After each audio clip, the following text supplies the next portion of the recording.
Video में हम लोग 12वीं कक्षा के अर्थशास्त्र विषय के चैप्टर संख्या 9 पर परिचर्चा करेंगे।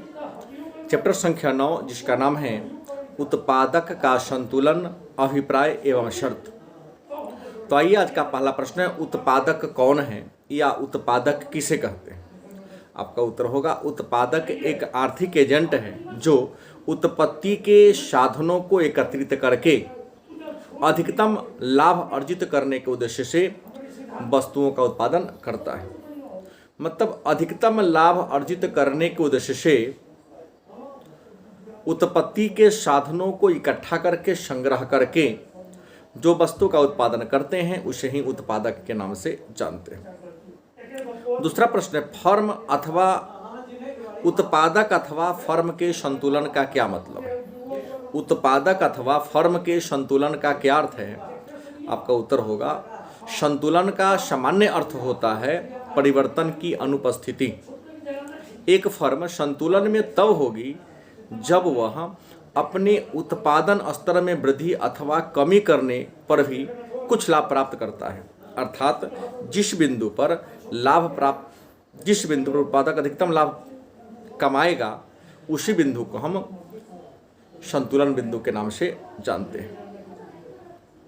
तीसरा प्रश्न है, सम विच्छेद बिंदु किसे कहते हैं या सम विच्छेद बिंदु से आप क्या समझते हैं? उत्तर होगा, सम विच्छेद अथवा सम स्तर बिंदु उस बिंदु को कहते हैं जिस पर किसी उत्पादक के लिए आगम और लागत दोनों आपस में बराबर होता है। मतलब जिस बिंदु पर आगम की रेखाएं और लागत की रेखाएं आपस में बराबर होती है उसी बिंदु को हम सम विच्छेद बिंदु के नाम से जानते हैं।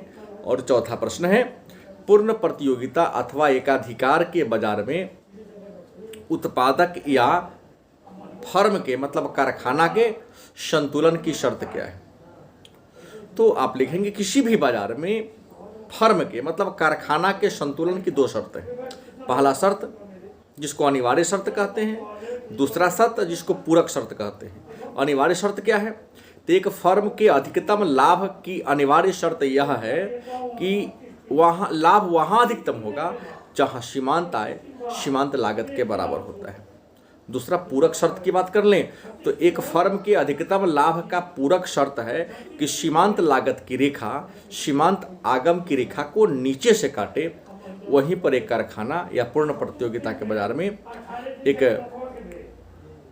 कारखाना या एक उद्योग संतुलन की अवस्था में होगा। तो आज की क्लास में इतना ही। धन्यवाद।